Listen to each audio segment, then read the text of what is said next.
مختصراً بتاتا ہوں. میری ساؤتھ افریقہ کی تشکیل تھی, پیچھے والدہ کی طبیعت بہت خراب ہو گئی. مجھے بھائی نے بولا جنید بھائی آ جائیں واپس, کیونکہ امی جا رہی ہیں, امی نے اب نہیں رکنا.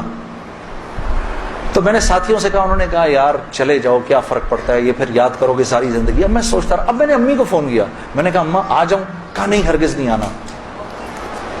تو میں نے کہا کیوں؟ تو کہنے لگی اگر میرا انتقال ہوا تو میں کتنی خوش قسمت ہوں کہ میں اللہ کو بتاؤں گی کہ جب میرا انتقال ہوا تو میرا بیٹا تیرے راستے میں تھا, تو تم مت آؤ, مجھے کچھ نہیں ہوگا, اور اگر ہو گیا تو اس کو اللہ کی مرضی سمجھ رہا, بس میرے لیے تم دعا کرنا. اللہ کی شان, امی کا انتقال نہیں ہوا. اس میرے 40 دنوں بعد میں واپس آیا تو بہت خوش ہوئی, گلے لگایا, کہا دیکھو میں نے کہا تھا اللہ نے مجھے زندہ رکھا جب تک کہ تم نہیں آتے واپس. پھر میری حضرات نے 10 دن کی اور تشکیل کر دی کینیڈا کی. تو میں نے کہا اماں پھر 10 دن کے لیے بھیج رہے ہیں, جاؤں نہیں جاؤں؟ نہیں چلے جاؤ نا, تو بالکل ٹھیک ہوں. میں نے کہا جی ٹھیک ہے. میں جس دن گیا ہوں اس دن ہم ٹورانٹو میں مرکز میں بیٹھے ہوئے تھے, تو وہ پوری ٹورانٹو کی شورا سامنے بیٹھی ہوئی تھی, میرا بیان تھا. بیان کے دوران ایسے موبائل پڑا ہوتا ہے, میں نے رکھا ہوا تھا کہ بہن کو بولا ہوا تھا کہ اگر اماں کو کچھ ہو مجھے فوراً بتا دینا. میرا موبائل بند ہو گیا, میں سمجھا خراب ہو گیا, اب وہ چلے ہی نہ کسی طرح سے. خیر میں نے اس کو چھوڑے رکھا, میں بات کرتا رہا. اس کو نہ چھیڑے, چھوڑ دیں اس کو. تو میں نے اس وقت جب میں عشاء کی نماز پہ کھڑا ہوا تو پیچھے سے ساتھیوں نے آ کے بتایا کہ والدہ کا انتقال ہو گیا.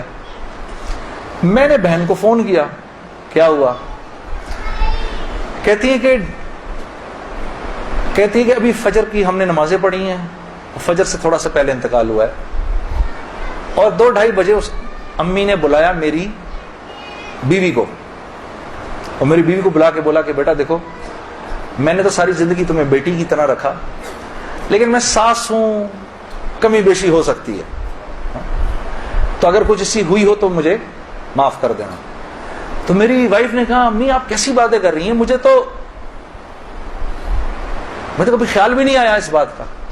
ہاں آپ نے مجھے اس سے کم سمجھا ہی نہیں. پھر